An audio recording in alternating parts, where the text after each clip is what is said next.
मोक्षमार्गस्य नेतारम् भेतारम् कर्मभूभृता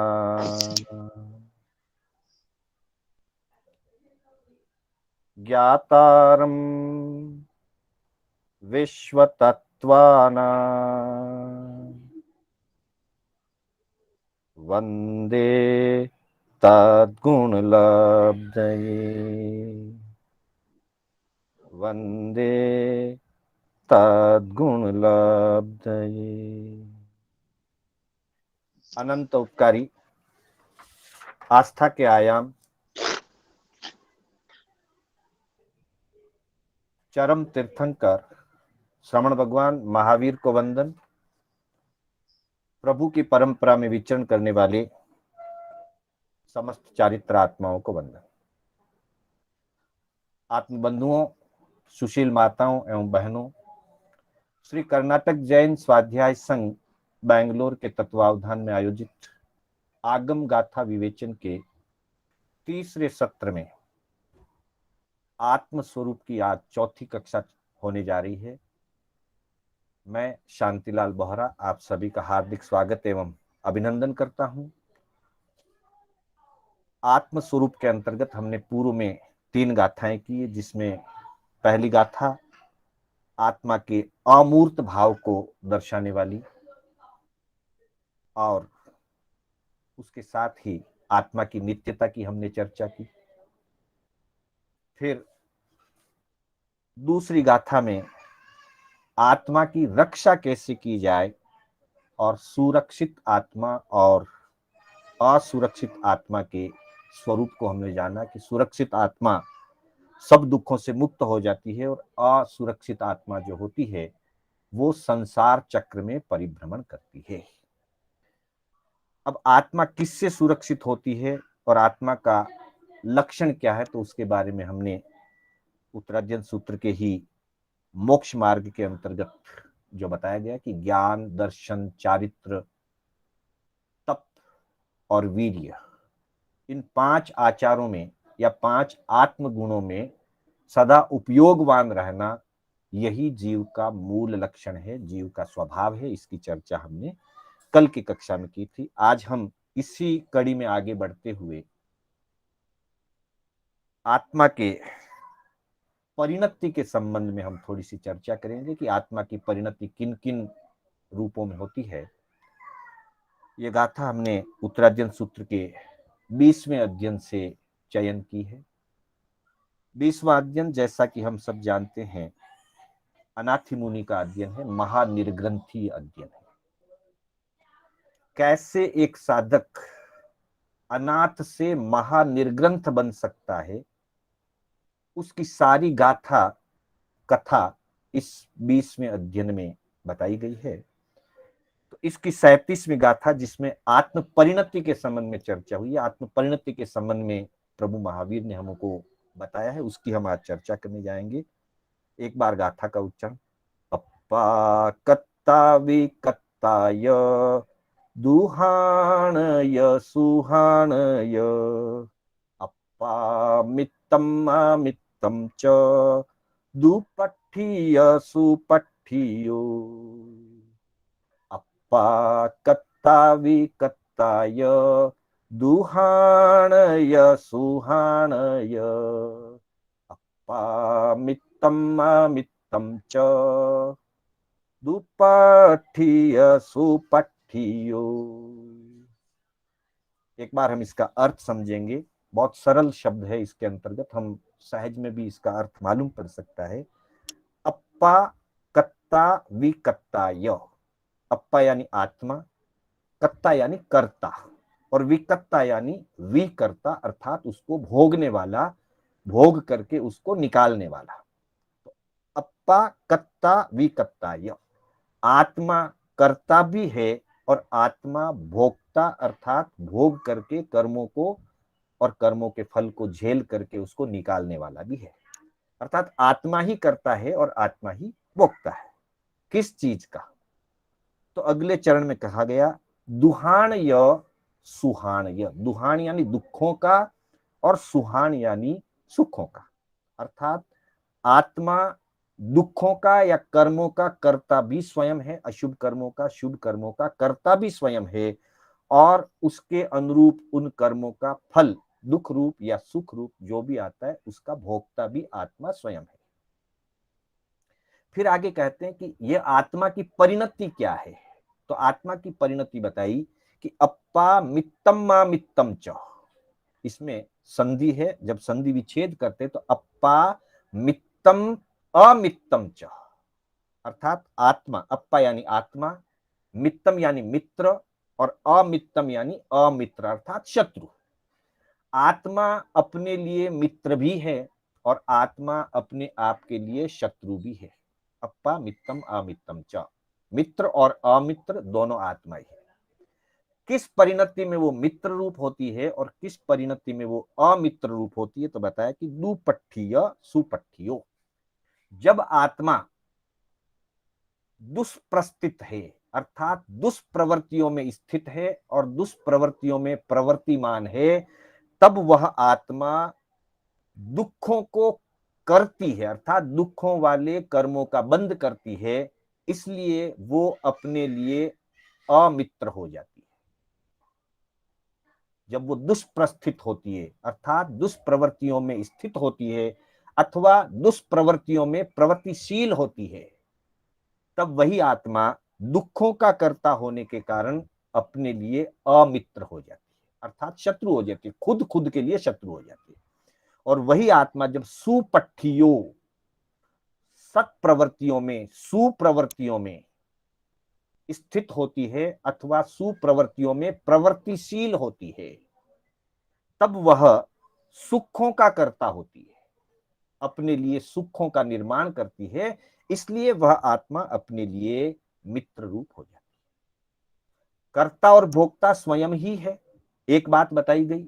दूसरी बात बताई गई कि जब वो सुप्रवृत्तियों में प्रवृत्तिशील होती है तो सुखों का कर्ता होती है, इसलिए वो अपना मित्र होती है। और जब वही आत्मा दुष्प्रवृत्तियों में प्रवृत्तिशील होती है तब वो अपने लिए दुखों का निर्माण करती है। अब जो दुखों का निर्माण करे वो अमित्र है, शत्रु है, इसलिए यहाँ पे अप्पा मित्तम अमित्तम च। हमने पूर्व की गाथाओं में चर्चा की थी कि ज्ञान आत्मा, दर्शन आत्मा, चारित्र आत्मा, इनकी रक्षा की जानी चाहिए। अर्थात एक अपेक्षा से अगर देखा जाए तो जिस समय आत्मा ज्ञान में प्रवृत्तशील है, दर्शन में प्रवृत्तशील है, चारित्र में प्रवृत्तशील है और इन सत प्रवृत्तियों में सम्यक पराक्रमशील है, ज्ञान आत्मा, दर्शन आत्मा, चारित्र आत्मा और वीर्य आत्मा, तब वह आत्मा मित्र रूप होती है और सुखों का निर्माण करती है। और दूसरी तरफ जब आत्मा कषाय आत्मा में प्रवृत्तशील होती है और कषाय में फिर सारी दुष्प्रवृत्तियां उसके अंतर्गत आ जाती है, जब वो कषाय आत्मा में परिणत होती है तब वो दुखों का निर्माण करती है और तब वो हमारे लिए अमित्र या स्वयं स्वयं के लिए वो शत्रु रूप हो जाती है।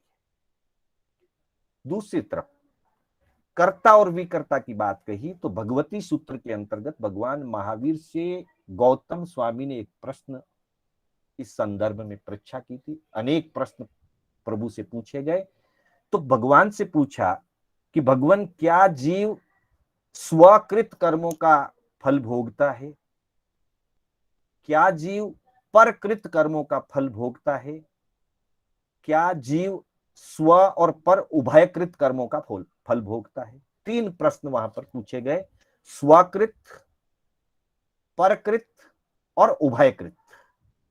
प्रभु ने फरमाया कि जीव स्वकृत कर्मों का फल भोगता है अर्थात अपने द्वारा किए हुए कर्मों का फल भोगता है, मतलब स्वयं ही करता है और स्वयं ही भोगता है। परकृत कर्मों का फल नहीं भोगता अर्थात किसी दूसरे ने कर्म किए हैं उस कर्मों का फल जीव नहीं भोगता है। मतलब मेरे किए हुए कर्मों का फल आप नहीं भोग सकते, आपके किए हुए कर्मों का फल मैं नहीं भोग सकता, अथवा किसी और के किए हुए कर्मों का फल कोई और नहीं भोग सकता।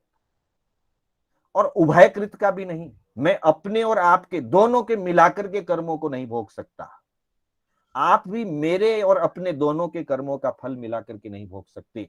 अर्थात स्वयं करता है, स्वयं भोगता है। फिर मित्र के संबंध में बात कही। आचारांग सूत्र के अंतर्गत वर्णन आता है कि जीव को प्रभु ने संदेश दिया, तुमम तुमम मित्रम, तुम स्वयं ही तुम्हारे मित्र हो। किम बहिया मित्तम पसती पसई, तुम बाहर मित्र क्यों ढूंढ रहे हो? बाहर कोई मित्र नहीं है। बाहर जो मित्र होगा वो राग द्वेष की परिणति का होगा। कहीं स्वार्थ बुद्धि होगी तो राग भाव आएगा, और कहीं स्वार्थ टूटेगा तो द्वेष भाव आएगा। बाहर की मित्रता और बाहर की शत्रुता जो भी है वो मनोज्ञ अमनोज्ञ, संयोग वियोग, इष्ट अनिष्ट के ऊपर निर्भर है। लेकिन प्रभु फरमाते हैं कि तुम्हारे मित्र तुम स्वयं हो, बाहर मित्र मत ढूंढो। जब तुम अपने मित्र बन जाओगे, अभी हम सही अर्थों में देखा जाए तो संसार की प्रवृत्तियां करते हुए हम अपनी आत्मा के शत्रु बने हुए हैं। क्योंकि आगम कहता है दुपट्ठीय, जब दुष्प्रवृत्तियों में प्रवृत्तिशील होते हैं, कषाय विषय विकार राग द्वेष में जब हम प्रवृत्तिशील होते हैं, तब हम अपने शत्रु बन जाते हैं। इसलिए प्रभु ने कहा कि बाहर मित्र मत ढूंढो, स्वयं को अपना मित्र बना लो। और जब स्वयं का मित्र बन जाओगे तो तुम सुप्रवृत्तियों में गतिशील हो जाओगे। इसी बात को सैद्धांतिक रूप में भी बताया गया कि कौन करता है, कौन भी करता है। तब हमारे सम्यक्त्व के आधारभूत 6 मूल बिंदु बताए जाते हैं। जब कहा आत्मा नित्य है, आत्मा है और आत्मा नित्य है, अर्थात आत्मा की स्वीकृति। हमने पहली गाथा जब की थी अमुत्त भावा, उसमें आया था अमुत्त भावा विय होई नित्यो, अमूर्त भाव होते हुए भी आत्मा है और नित्य है। तो आत्मा है, आत्मा नित्य है। आत्मा कर्मों का करता है, आत्मा कर्मों का भोगता है। और फिर कहा कर्म मुक्ति का उपाय भी है और मोक्ष भी है। मोक्ष है और मोक्ष का उपाय है। अर्थात आत्मा के संदर्भ में सम्यक्त्व को लेकर के जिन 6 मुख्य आधार बिंदुओं की चर्चा समकित के 67 बोल के अंदर की गई है, उन सारी बातों का आधार इन्हीं आगमों की गाथाओं के अंदर कहीं न कहीं किसी न किसी रूप में हमको मिलता है। जैसे यहां आया कत्ता विकत्ताय, आत्मा स्वयं करता है और आत्मा स्वयं भोगता है।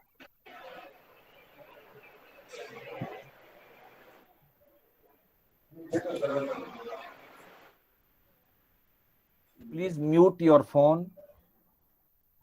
तो बंधुओं, आत्मा करता है और आत्मा भोगता है। अर्थात जिस समय आत्मा कषाय आत्मा रूप परिणत होती है, जिस समय आत्मा योग आत्मा रूप परिणत होती है, योगों की प्रवृत्ति में लगती है, तब वो अपने लिए कर्मों की कर्ता बन जाती है। और आत्मा कर्मों के कर्ता बनने में स्वतंत्र है, वो करे या न करे, कर्म बांधे या न बांधे, शुभ बांधे या अशुभ बांधे, वो अपनी मित्र बने या अपनी शत्रु बने, इसके लिए आत्मा स्वतंत्र है। लेकिन कर्मों का बंध होने के बाद, जब कर्म बंध गए हैं, कर्मों का उदय जब आएगा, तो कर्मों के भोगने में आत्मा स्वतंत्र नहीं है। तब वह आत्मा पराधीन हो जाती है, कर्मों के फल के अधीन हो जाती है, और कर्मों के फल के अधीन हो जाने पर उसे अपने कर्मों का फल भोगना ही पड़ता है। इसलिए कहा आत्मा है, आत्मा नित्य है, आत्मा कर्मों का करता है और आत्मा कर्मों का भोगता है। मोक्ष है, ये नहीं है करता और भोगता है, लेकिन अनंत काल के लिए वो करती ही रहे और भोगती ही रहे, ऐसी मजबूरी जीव की नहीं है। जीव अपने पुरुषार्थ से, क्योंकि मोक्ष है और उसे अपने पुरुषार्थ से मोक्ष प्राप्त किया जा सकता है, उस मोक्ष को पाया जा सकता है। पर कब? जब वो अपना मित्र बने। जब तक हमारी आत्मा हमारे लिए शत्रु रूप या अमित्र रूप रहेगी, कषाय आत्मा की प्रवृत्ति रहेगी, और कषाय आत्मा की प्रवृत्ति के कारण विषय और विकारों की प्रवृत्ति रहेगी, राग और द्वेष की प्रवृत्ति रहेगी, छल और कपट की प्रवृत्ति रहेगी, वहां तक न वो हमारी मित्र बन सकती है और न मुक्त होकर के मोक्ष जा सकती है। मोक्ष है, और मोक्ष का उपाय ज्ञान, दर्शन, चारित्र, इसी को सम्यक रूप से मोक्ष का उपाय माना गया है, जिसकी चर्चा हमारी कल हुई थी। नानम च दंसनम चेव चरितम च तवोतः वीर्यम उव ओगोए एयम जीवस्य लक्षणम। जब वो अपने स्वरूप में रहती है और अपने स्वरूप में रह करके अपने स्वभाव में परिणति करती है, तब वो स्वयं की मित्र बनती है। वो अपने लिए सुखों का निर्माण करती है। जब तक संसार में रहेगी तब तक अपने लिए सुख का निर्माण करेगी सुप्रवृत्ति से, और जिस समय संपूर्ण कर्मों का क्षय कर देगी तो सदा काल अनंत सुखों में वो लीन हो जाएगी। इस प्रकार की आत्मा की चर्चा इसमें की गई है। और फिर ये भी कहा गया, जैसे यहां कहा कि अप्पा मित्तम अमित्तम च, जिस समय भगवान के शासन के अंदर गौतम स्वामी प्रमुख थे, और उसी समय पार्श्वनाथ की परंपरा के कैसी श्रमण का उनके साथ मिलन हुआ प्रभु के शासन के समय, तब एक बार ऐसी चर्चा चली थी उस संदर्भ में, और तब पूछा गया कि आप शत्रु किसे मानते हैं।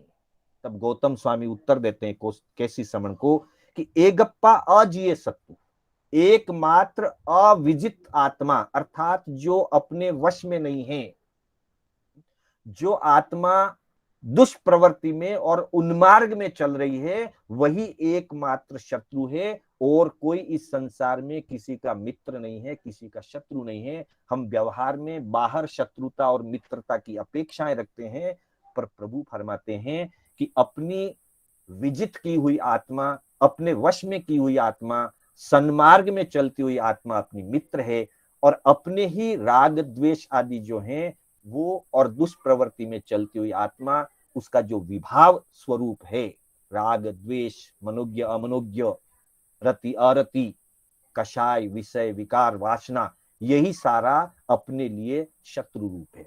इसीलिए भगवान को भी, तीर्थंकर को भी अरिहंत कहा जाता है, क्योंकि उन्होंने अपने राग आदि शत्रुओं का हनन कर दिया, अपने राग आदि शत्रुओं को उन्होंने जीत लिया, इसलिए उनको अरिहंत कहा जाता है।